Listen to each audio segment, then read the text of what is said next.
Welcome to episode 7 of Voices of Double Degree, brought to you by the Double Degree Club. My name is Jesse Knight, and I'm here with a good friend of mine, Jake McCrovey. Jake worked as a part of transaction services at KPMG in downtown Toronto, which is part of their advisory wing. And he worked as an analyst there. So Jake, without further ado, I'd just like to maybe hear a brief description about your job, very brief, and you can just let people know. All right, well, I'll keep it brief. Basically, what we did at Transaction Services was we were buy-side advisors for M&A transactions. So basically what that means is a company, a firm would come and hire us as consultants, essentially.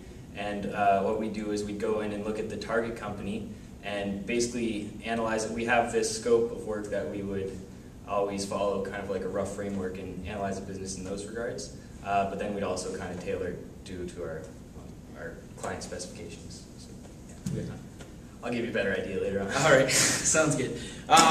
So, was there any stereotypes before you head into the job, maybe that you heard during the interviewing process about the job, or people had told you before you actually decided to take the position? Yeah, so I actually hadn't heard too much about the actual role. I'd heard some things about KPMG, more in the accounting sense. I knew that this one was a bit different because it does have the finance aspect to it. As opposed to audit? Right, as opposed to audit. Basically, I guess the biggest stereotype I encountered was the long hours, because it was more of a finance role. And to some extent, it was true. I was working long hours, but I found it was more project-based. So when I was unassigned to a major project, then I'd be leaving 5 or 6. But when it comes to crunch time, then you have to put your nose to the grindstone, get everything done. You could be there until 10 plus hours. All right, makes sense. So, as I do on all our episodes, I'd just like to first begin by asking about a few highs of your job, what you think you really took out of it, some of the real pluses that maybe you bragged to your friend that you had to do, take part of.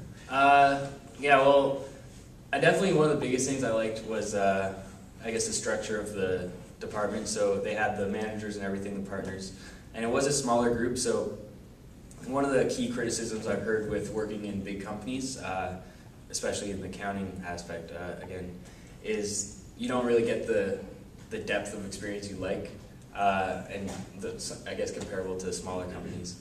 What I liked about Transaction Services was it did have the big KPMG brand name, but it was on a team of maybe 20 people, so I really got to get to know everyone I was working with, and some of the younger guys were really good and taught me a lot of things, so I enjoyed that for sure. All right, great. Now we touched on the highs, maybe a few of the lows. A few of the lows. Sometimes the work could get a bit monotonous. You'd be doing there was data entry that had to be done. Yeah, but it was few and far between, and basically you get delegated the stuff that a lot of the other people don't really want to do, and that just goes with seniority. So, oh, sorry, I didn't mean to interrupt you. So I'm just interested in wondering kind of what do you think after your call-up term as KPMG, maybe people are out there just trying to decide between all the different firms. What do you think about KPMG? How they treated you? Yeah, well, I'm really happy with my first go-up KPMG. Like I said, the people were great. Working in a big company definitely has its perks. You could be staying late, they'll buy you dinner, you can expense it to the client. Put a nice steak in you. It's definitely nice. One other advantage working with KPMG, I was actually able to go to Alabama in my last month working there. All expenses paid, and we were there for a week on business, of course. It wasn't a vacation. But yeah, just getting different experiences like that. That's good. Good stuff. Definitely go for it. So just like Addis, Jake is only in second term of second year, so 2B. Is there anything that you think you've taken out so far from our program in general that helped you with your club? Yeah, so... Well, let me just reframe that, as opposed to just maybe BBA or math or... Yeah, I guess the biggest thing... Addis kind of referenced there was a learning curve in his job, same with mine. And they're not expecting you to know all the hardcore accounting thing and all the different finance terms and everything like that, because there's so much of that. And being in only second year, we haven't really had those courses. So I guess the biggest thing that I found Double Degree helped me with was just more of the soft skills, I guess. So being able to work hard, being proactive. I think one of the biggest reasons they look at extracurricular activities on your resume is they want these individuals who are proactive and are willing to seek out these extra opportunities. And I guess hopefully they're using that as a proxy to see whether they'll be proactive on the job, because I think if you're proactive in really finding all this different work you can do and just going that extra mile, I think that really helps you. And I think not only double degree, but also being involved with things like the double degree club really helps you with. Oh, thanks, Jake. You're doing great.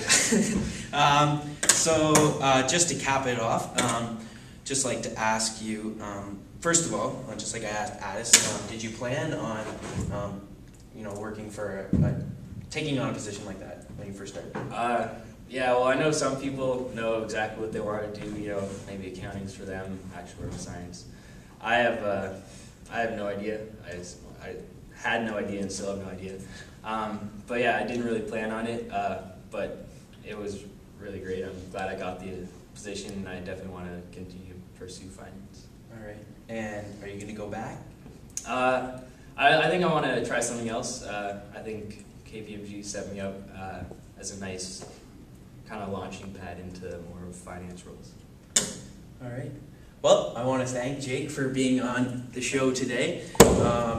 And yeah, so that concludes episode 7. Thanks for watching, everyone.